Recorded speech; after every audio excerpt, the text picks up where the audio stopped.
people are voting with their feet. If they don't like where they're working there, literally, that's why the great, resignation was happening. People were reevaluating their jobs, their lives, and they were leaving jobs that were not meaningful. They were leaving employers and leaders that were not good for them. And they were making decisions to better orient their overall lives around their work. So that urgency really speaks to recognizing that people really do want meaning and purpose in their lives and their work. Good morning, HR. I'm Mike Coffey, and this is the podcast where I talk to business leaders about bringing people together to create value for shareholders, customers, and the community. Please follow, rate, and review Good Morning HR wherever you get your podcast. You can also find us on Facebook, Instagram, YouTube, or at goodmorninghr.com. Those who've heard me speak at conferences or just listen to this podcast regularly probably recognize that I don't go in for a lot of woo. Quite honestly, I think there's way too much unspecific, fuzzy psychobabble in popular modern business talk. That's one of the reasons I often skip out of the keynote sessions at a lot of the conferences I attend. But I do believe, as my friend, performance coach John Sawada taught me years ago, leading people means making sure that they know that you know that they exist, matter, and make sense. And I'm about 85% on board with conscious capitalism as laid out in that book by John Mackey and Raj Sisodia. And today I'm joined by another practical business thinker who helps companies become more human. Dr. Alise Cortez is the Chief Purpose Officer at Alise Cortez and Associates, a management consulting firm specializing in the activation of meaning and purpose. She is also an inspirational speaker, social scientist, author, and host of the Working on Purpose radio show. She's the author of 4 books, the most recent of which is The Great Revitalizing: How Activating Meaning and Purpose Can Radically Enliven Your Business. Welcome to Good Morning HR, Alise. Thanks for having me, Mike. It is great to be on the other side of the mic with you.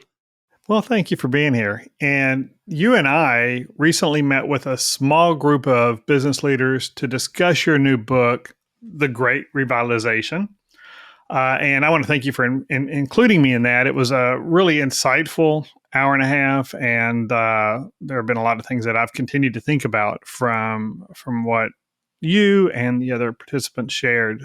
So thank you for that. Let's start with your take on the current state of the American workforce. All right, let's go right out of the gate, huh, Mike? Okay. Yeah, let's hit it hard. Well, my perspective is definitely shaped very strongly by what I have in that book. And I thank you again for showing up and contributing your voice to that conversation, because to me, that's what makes these kind of conversations worthwhile and useful. My perspective really is that the pandemic has really radically changed the way that we live and the way that we work. And before the pandemic, I think a lot of people were very happy to have work that was required for their lives to revolve around. So work was the center of everything. And I think today what's happened is a lot of people, what happened during the pandemic is their consciousness was raised, and they questioned their lives and what they wanted from their lives and what they were willing to tolerate through the course of their lives and who was connected in their lives. And so there was really quite a reevaluation, if you will. And I think that what's happened is people are now expecting more from their work. What they want from work is not just a great paycheck and some good benefits, but they really do want work that they find meaningful for an organization that aligns with their values and ideally makes them feel like they can live their purpose through that organization. And they're not willing to be in organizations where there's heavy toxicity. That well-being focus is really, really something that emerged as well and came out in the leaders who focused on that during the pandemic too. So what I see increasingly is that people just want more from their lives and their work. And they really now want work that allows them to be able to have life as their center focus, and work situates and can respond and be harmonious with that. When I talk to business leaders at whether they're our clients or at HR conferences or wherever I'm at, I hear a lot that, well, managing these Gen Zs is really hard. They want all the things you just talked about, right? That they're radically different. But my experience, and I think what you're saying too, is that that's not just Gen Z. That's the millennials who are now, approaching 40, and my generation, Gen X. I mean, I think it's a lot of the workforce has done some sort of reevaluation about what they really want out of their work experience. I completely agree. And to your point, what's interesting to me from my vantage point is if you look at where we're headed in terms of the workforce majority, I think it's by 2030, the expectation is that Gen Y, which is also the millennials, and Gen Z will be the majority of the workforce. And so their values and what they want from work will really steward the trend, if you will, of how leaders and companies need to be able to supply what they're asking for. And that tide is turning. And I remember when the millennials came onto the scene. And I think what they did for us is they helped us understand that we could have some life work balance, if you will, in quotation marks, air quotes. Whereas before, I'm also Gen X, that wasn't something that we really thought about. Yeah. And I think our generation was, at a certain level, more willing to go along with the baby boomer work ethic. That we were pretty outnumbered for a while there, and that was just the way it was. And it seems to be continually evolving. And even if your organization's surviving or even thriving today with that work culture that's certainly results driven, there's nothing wrong with that, but that is, you leave your entire life at home, you show up here, you put in your 8 or 9 hours, then you go home, and these are completely two different worlds, and they should never interfere with each other, except when the company needs you to interfere with your personal life. If that's working for you today, if you want your company to be in position to succeed in 10 years, when the first of the Gen Xers start to retire, you're going to have to change your culture, right? Absolutely. And in fact, one of the things I remember writing about in the book, in the chapter 2 on urgency, was I remember so distinctly, Mike, I sitting in my front home window watching people in my neighborhood walk by, and I had what I described as moving caravans of reconnection. And people literally in the neighborhood were taking strolls. The adults were strolling along and sipping on something, and the kids were merrily on their tricycles or scooters or whatever, and the pets were, gallivanting alongside them. It was such a beautiful thing to see. And you saw all of this taking place like writ large in real time. And so that what we're seeing increasingly is that people want to be able to, if you can imagine this, get 8 hours of rest, get exercise, be able to see their children's performances at school on occasion, right? So I really am seeing that as a social scientist, I'm seeing these trends that I think are just so fascinating. And I think it's healthy. It's a good direction for us. So in the Great Revitalization, you use the acronym GUSTO, GUSTO. And I want to dive into the specifics of what it's an acronym and what each of those mean, but kind of give me the big picture view of what you mean by GUSTO. Yeah, it's such a great word. So I'll first preface it by saying that because I lived in Spain and Brazil in my 20s, and I speak Spanish and Portuguese still today, the word gusto means something in all three of those languages, including English. So most people, when I ask them that question, what does gusto mean to you? I get things like it's zest, it's oomph, it's motivation, it's determination, it's all those things for sure. So it's definitely, energy maybe not on steroids, but just definitely energetically focused. And you mentioned you speak Spanish and Portuguese, and you even, if I remember from the book, you translated for Raj Sisodia at an event into Spanish, which is really cool. And for those who aren't familiar, Raj Sisodia is probably the intellectual capital behind the conscious capitalism movement, and a really sought after speaker and writer on that stuff. So I think that's kind of cool too. That's the feather in your cap that I think is the coolest, just because you got to bring his message to a group of leaders who weren't native English speakers. So I think that's really cool. Actually, so Dr. Raj Sisodia and Neha Sangwan invited me to be part of their faculty. So we were part of a group of faculty of multilingual faculty who were teaching 115 CEOs conscious capitalism. So because I speak Spanish, I got to do my part in the Spanish. And it was such an honor to get to work with Raj and Neha on that. It was just amazing. Yeah, and everybody I've never met him, but everybody who's ever worked alongside him, and we went through his process with the Texas Association of Business to redefine the State Chamber of Commerce here in Texas, purpose and mission. And it was a lot of work, but it was certainly a really, really good investment. So gusto. The first one, the G is gumption. Talk about what you mean by gumption, because that's a term that maybe people of a certain era understand and maybe others don't. That's totally fair, right? There is definitely a part of me that sort of sometimes harkens back to earlier times, it seems. But I like the word gumption because, one, it fits the acronym, but two, it really speaks to the notion, the importance of the work that leaders have to do and to be able to really relate to their business and find that, love it again. Just like relationships, we need to go and see, what do we love about this person? Same thing with your company, your business. What do I love? What do I appreciate about this? And get connected to that, because that's where you can summon your determination and your courage, your creativity, all these things to stay with it. And then also to really look for ways that you can add, if you will, some beauty to your business. How else can you serve your stakeholders so that in so doing that you really get turned on by what you're doing in your business? Because that, when you're turned on with what you're doing, of course, that energy goes everywhere and it's magnetic. So it really just speaks to, really getting clear about what is your business, why is it important, why do you care about it? Because you cannot inspire and really lead people until you're in that kind of a frame. That's why it's the first chapter for sure. And when you're talking about stakeholders, and that really ties into that conscious capitalism idea that a company, that stakeholder capitalism or their shareholder capitalism, that you've got this one set of stakeholders that your company serves, has really not served us well, and that we really need to realize that the business entity has other stakeholders, and we can succeed and maybe be more successful by addressing all our stakeholders. Can you dive a little bit deeper into who those stakeholders are and how companies impact them?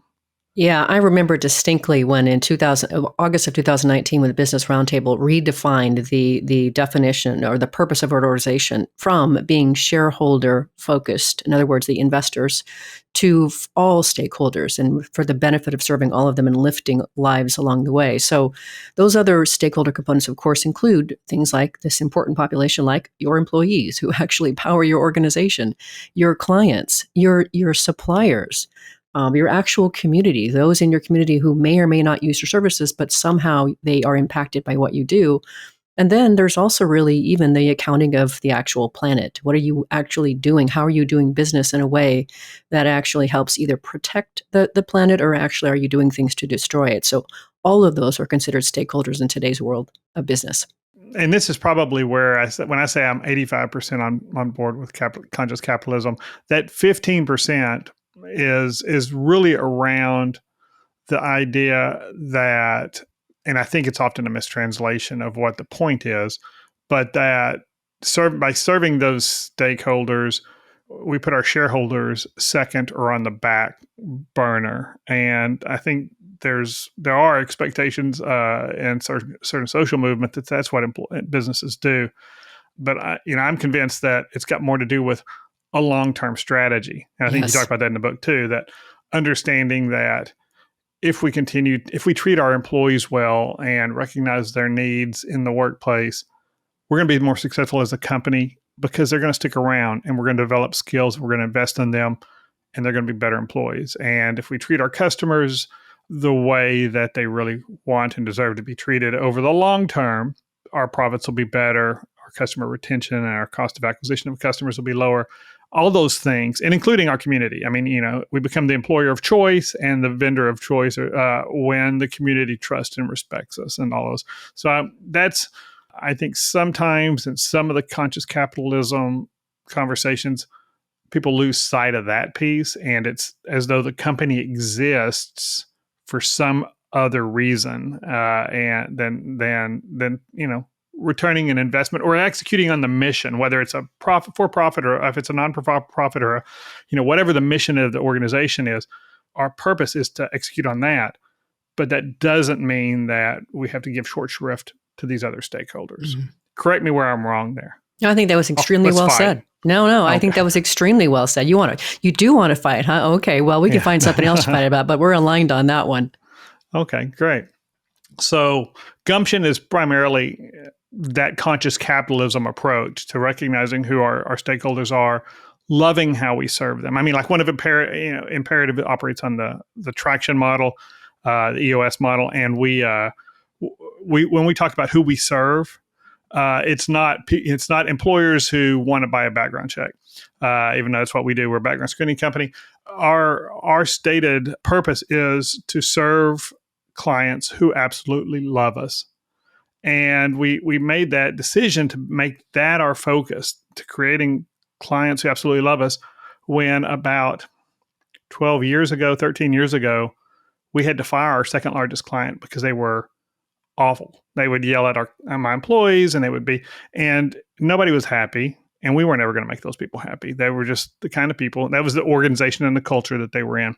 And so moving forward from that, we said, we only enjoy this as long as we're dealing with clients who love it. And so that gives us the impetus to focus on those clients, meeting their unique needs, and making sure that we never give them a reason not to love us, and recognizing sometimes this isn't the right relationship for you or us, and you got to move on. So I think that idea that as an organization, we need to build those relationships and be excited about those relationships and be excited about what we get up and do every day. I think that's really key. And, and certainly, I started my company, so we're founder run, and all my friends who are entrepreneurs, I mean, most of them still do love their companies. I think when a company gets a lot larger and it is more investor driven, and especially when the executives change every 3 to 6 years, you lose a lot of that, or you're at risk of losing a lot of that. And I think that's why being intentional about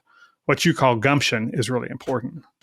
I couldn't agree more. Yeah. And so what I got present to as you were talking, Mike, is you think about this, work is really a fundamental way that we spend our lives.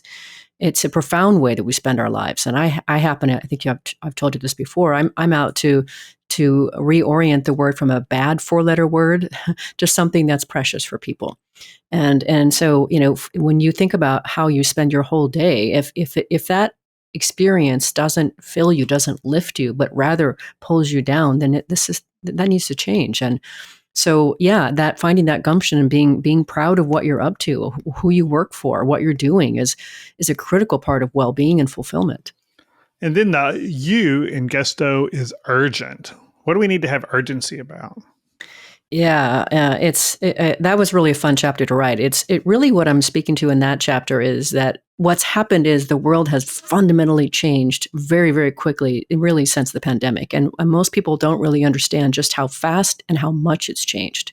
So it really speaks to, you got to really recognize quickly how things have changed and get on board with that. And that's where we kind of open the conversation with is, people are voting with their feet. If they don't like where they're working there, literally, that's why the great, resignation was happening. People were reevaluating their jobs, their lives, and they were leaving jobs that were not meaningful. They were leaving employers and leaders that were not good for them.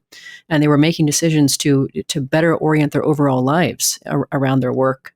So that urgency really speaks to recognizing that people really do want meaning and purpose in their lives and their work. And the sooner that you can supply that, and also recognize that how people's work gets done has fundamentally changed. And so that focus on, presenteeism versus performance is something that I think has to very quickly be adapted inside organizations, or else people won't, they don't want to be chained to their desk. They want to be able to go and see their kid for lunch on some sort of a regular basis. And so some of those changes that, the old standard, guard of command and control sort of environments completely no longer can support what the workplace wants. So that's what the chapter is really about. Yeah. And along those lines, when the pandemic started and as early as mid to late March of 2020, people started going remote, and I started talking to clients, and if you remember all the Zoom calls we had with peer groups and other, Yes. What the hell are you going to do? What am I doing? I don't know. Right. And we were just kind of benchmarking over as we figured out how to use Zoom. And one of the things I said from the very beginning was that the companies that had good performance management systems in place that could measure productivity besides walking around and determining who looked busy and who didn't, we're going to be fine in this remote environment for however long it lasted. And that the organizations that didn't have that, who, like you said, presenteeism or just looking over their shoulders and that whole manage by walking around thing, those folks were going to be challenged. And that's pretty much what I saw. I'm not sure, what was your experience of how, which organizations really succeeded during the pandemic and during, especially the remote piece? Well, I think you're a sage. I think you're spot on right that if you had a system in place to be able to measure and manage performance, that you're in a pretty good place. What I also saw too is the organizations that are really operating from a place of mistrust. It was fascinating, Mike, is that talking to leaders, they would say, well, I don't believe in this whole work from home thing here. And as I would press on it. And then what would ultimately come out of almost every one of those conversations was they said, I do not trust that my people will actually work when they're home. Right. And we're seeing that a lot. Right. And so if you already have that belief in your mind as a leader, you already know you're communicating that, and now you're going to set up controls around trying to mitigate against that. So so then it comes down to, well, how do we actually create workplaces where people actually want to come to work and give their best? If you can answer that, you have a much better shot at being able to deal with a performance issue.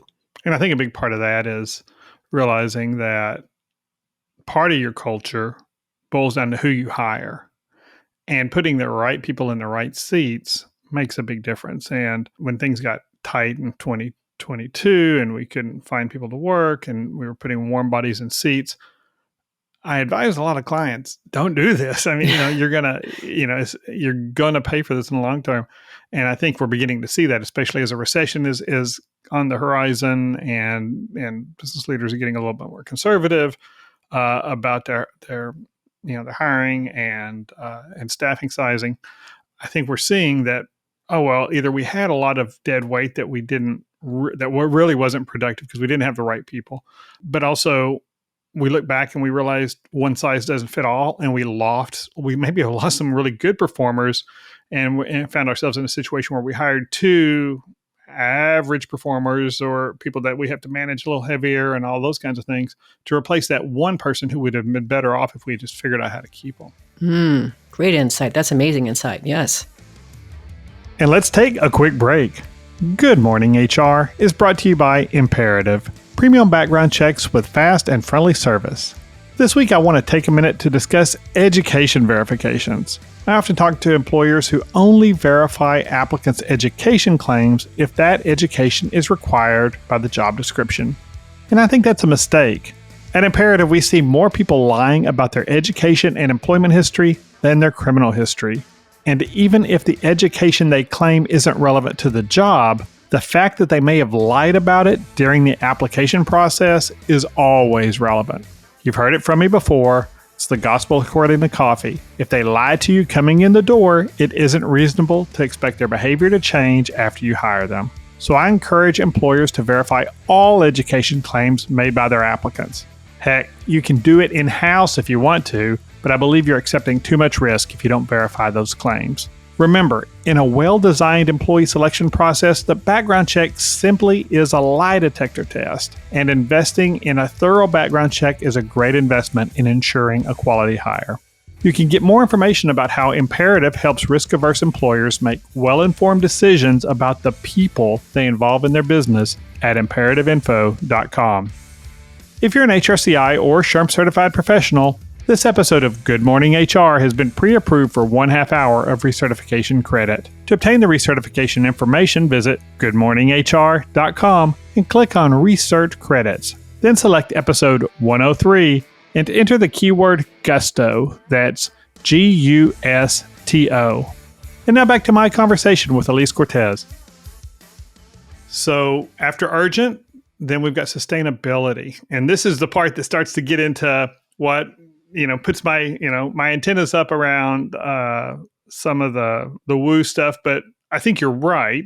But talk about sustainability and why it's important. Yeah, so this comes from having lots of conversations with different leaders and certainly other authors that talk about the importance of stewarding sustainability through your company. And what I've come to and what I wrote about in the book is that today business leaders are expected to take a stand on ESG, environmental, social, and governance issues. And that's what I'm putting forth, is that increasingly what we're seeing is that employees are, again, voting with their feet. If they don't like how an organization is handling their sustainability issues, if that doesn't align with their values and how they think the world should be addressed and handled and managed, and so are customers. And so what we're finding is that customers are very astute these days. They do their research. They want to do business with organizations that do align with their values. And so if, for example, you are an organization, let's say you're a manufacturing organization, and part of what you have a lot of waste. And if you are, you're not taking a stand on how are you handling whatever sewage that you're actually emitting, that can be a real problem for being able to attract people who want to come to work or who want to invest in that sort of a thing. And so that chapter really speaks to being mindful of taking a stand on wherever you are with regard to climate issues. And at this stage, I think it's really, from my vantage point, the conversations that I have, this idea of doing something about the climate, there's so much focus about it right now. There's the United Nations, so many organizations are putting so much focus on this. I don't see how we can possibly just put it in the rearview mirror again and make it a nice to have. If we get around to that, if we have resources and time. Increasingly, it's just become a center stage component. And so the whole point is that organizations need to take some kind of a stand on it, and they will alienate some people on that stand, and they will draw others to them who align on that stand. But a stand is necessary.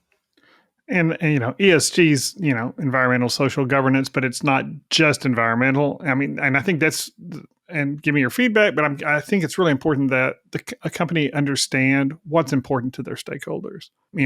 Imperatives to kind of, we're not a manufacturer, we're a services firm. We have relatively, especially now that we're remote, very little impact on environment. But there are other things that I know from, talking to both employees and my community involvement and talking to our clients that our stakeholders are particularly concerned about. So while we focus less on environmental things, we do focus a lot on other things that the organization can do, especially when those things are in the realm of our influence and they're where we can make a difference. Like we spend a lot of time talking about second chance employment, helping former offenders find meaningful work and educating employers on what that means and how to do that in a way that protects the company, doesn't throw the baby out with the bathwater, but at the same time opens doors to new talent to the employer and gives opportunity fairly to folks who've had critical errors in judgment in the past. And so, I think that, and you address that pretty well in your book, that there's a whole scope of things that are important to people, and that if we want to engage with our employees and our clients, we need to understand that. Exactly. And so, obviously what you just shared there with the second chance, that speaks to the S, the social piece. And of course, you and I've talked about that before. I think that is so wonderful. And that is definitely a way you've taken a stand on that, Mike. You're a background check company, and you're taking a stand on giving people who have got a record to give them a job. And I think that's exactly what I'm talking about here. Some people will say, I like that, like me. I want to find a way to do business with this guy. And others will say, that's a little bit too much for me. And they'll opt out. Great on either front, right? Great on either front. We need the right people in the right seat, and same for our clients too. We need the right clients. We can't serve everybody. We need to know who our little niche is. And then therapy is the T in Gusto. And you talk a good bit about logotherapy, and I'm a big fan of Viktor Frankl's Man's Search for Meaning, and Frankl, I guess, really developed that. So talk about how logotherapy ties into the business context. So T is for therapy, and I mean, of course, logotherapy, as you say, and it's really therapy through meaning. It's a way. So since according to logotherapy, and I am an organizational logotherapist, so I have like a master's level degree in logotherapy. And so what that really speaks to is in logotherapy, which is an existential psychology sort of branch, what it really speaks to, it is developed by Viktor Frankl. And it puts forth that meaning is our chief concern as humans. And it's also our main source of motivation and energy. So my whole premise in that chapter then is talking about how can you actually increase the capacity of people to activate their own meaning potentials, to be able to find more meaning in what they're doing in their everyday lives and their work, because in so doing, you will increase the motivation and the effort inside the organization. So if you can find a way to get people to recognize how their everyday tasks are meaningful to them individually, which is an individual thing, meaning is registered along one's values. Now what you've done is you have increased that valuable intrinsic motivation for them to want to stick around, to give their best, to help the organization realize its potential. And that's where you can really start to impact things like employee engagement, performance, retention, things like that. And so what do you say to that business leader who says, well, my people pack parts in boxes all day long? I mean, there's not much meaning there. We're paying, we're paying them, X dollars an hour to show up and do this, and then they leave. Where's that's not what, this isn't going to be a life-changing meaning job. Couple things, actually.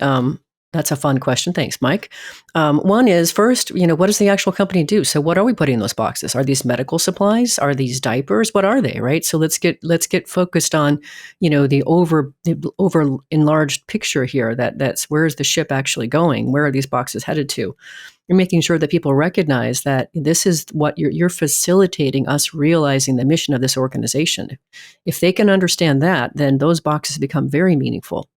And then secondarily, the other thing, and I learned this from B. Bocolandro, who was on my radio show, and I talk about her in the book, is there's this idea of job purposing or social purposing. And that is where inside organizations, we can actually encourage people to go look for ways, sneak ways in, if you will, of finding meaning or doing something that's meaningful to them during the course of their days. So just a quick example of that is, she talks about here in her book, she talks about this parking attendant.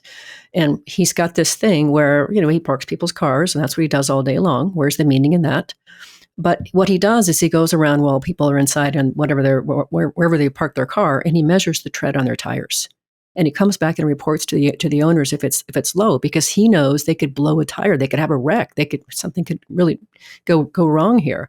And invariably, those people are shocked and amazed and so appreciative. And that's his little quiet, little guilty pleasure that he gets during the day that he just folds into his everyday tasks. Doesn't cost him anything on his performance.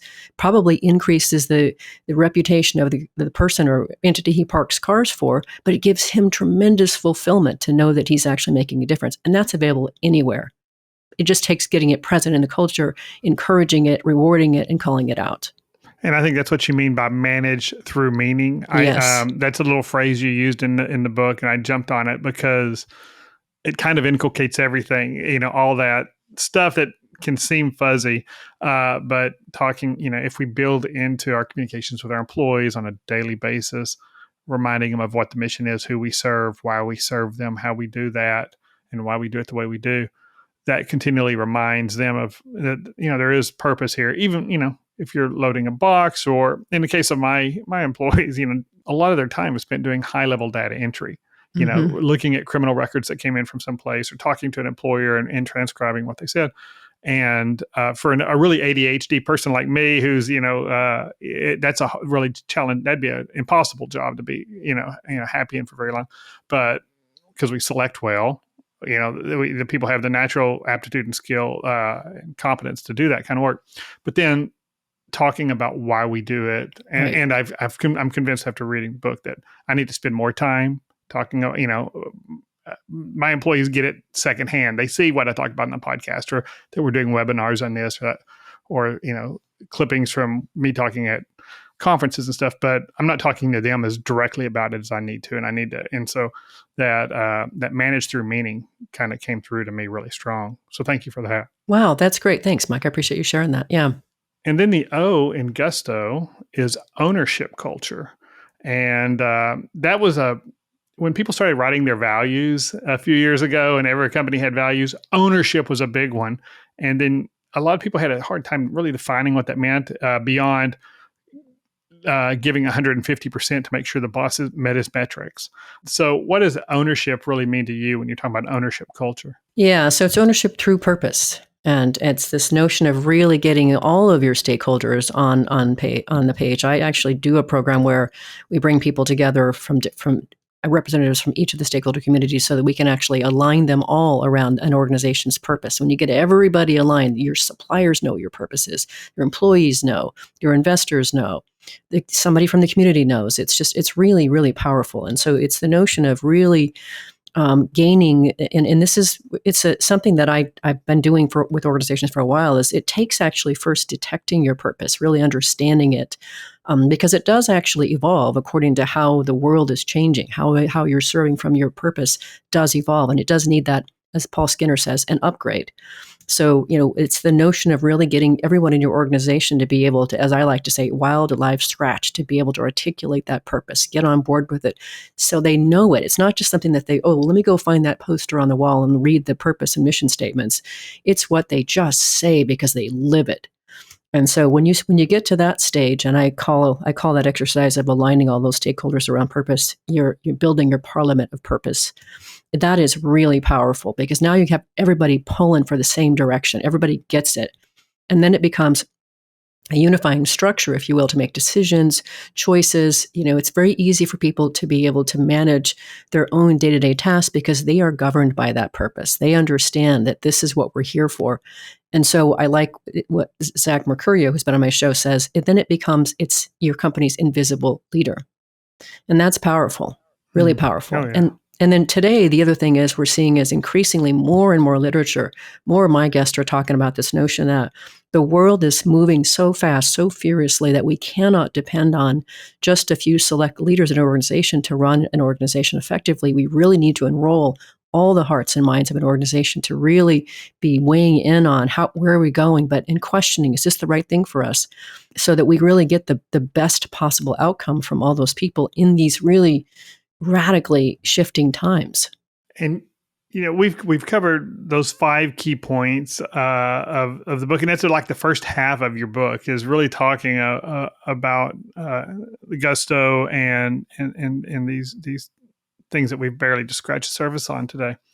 One of the challenges I think business leaders have had over the years, and I think employees recognize it and call them out on it by walking out, they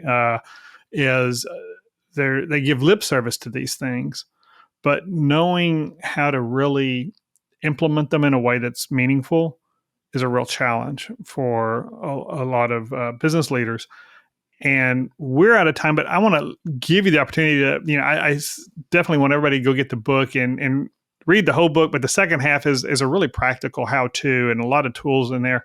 But kind of give the high-level overview of what the how-to looks like and how to really what kind of things is a leader going to have to really consider in order to make this real in their organization? Yeah, so I'll be brief. So so that's the best practices of the book here, and so I organize them around ones that I would consider to go in the IQ camp, more rational, logical, the EQ camp, emotional intelligence, more caring, and then the SQ, spiritual intelligence. And so for the IQ, one of the first things I would absolutely recommend is to have somebody, an outside entity, perform a human capital audit on you. Well, how are your processes and procedures actually touching your people?